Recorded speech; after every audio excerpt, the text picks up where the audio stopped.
କେହି କ'ଣ ଆଜି ଗୋଟେ ଦେଖା ନାହାନ୍ତି। ଇଟାରା ଖାଲି ଅଛି, ଏଠୁ ଏନା ଛାଡିଗଲେ ଏନା କାମ ବନ୍ଦ କରିଦେବେ। ବହୁତ ଜୋରେ ଶୋଷ ଲାଗିଲାଣି। ହେ ପିଲେ, କଣ ହେଲା? ଆରେ କାମ ଲାଗିଛି, ଏଠୁ ଛାଡିକି ଯାଇପାରୁନି। ତମ ଭିତରୁ କିଏ ପାଣି ନେଇ ଆସିବ? ନା ନା, ମୋ ପାଖରେ ସମୟ ନାହିଁ। ଆମେ ଯାଇପାରିବୁନୁ। ବହୁତ ଜୋରେ ଶୋଷ ଲାଗିଲାଣି, ଯାଅ ଟିକେ ପଇସା ନେଇକି। ଆମେ କଣ ତମ ଠିକା ନେଇଛୁ? ହେ ଚାଲ ରେ। ଭାଇ ଦିଅ ମୁଁ ନେଇ ଆସିବି। ଇଏ କଣ ନା ଯିବ ପାଣି ପାଇଁ? ଇଏ କଣ କହିବ ଦୋକାନୀ ବୁଝିପାରିବନି। ହେ ଅଜେଇ ଧରିକିଟି, ତମେ ତ କାହାକୁ ସାହାଯ୍ୟ କରିବନି। ଯିଏ ସାହାଯ୍ୟ କରୁଛି ତାକୁ ଦେଖି ହସୁଛ। ଭାଇ ତମେ ତାଙ୍କ ଉପରେ ରାଗନି, ଭଗବାନ ତମର ସେୟା କରିଛନ୍ତି।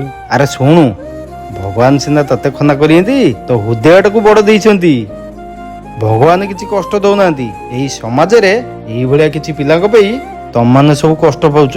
ଆମେ ଆଉ ଏମିତି କାହାକୁ କହିବୁନୁ, ଆମର ଭୁଲ ହେଇଗଲା।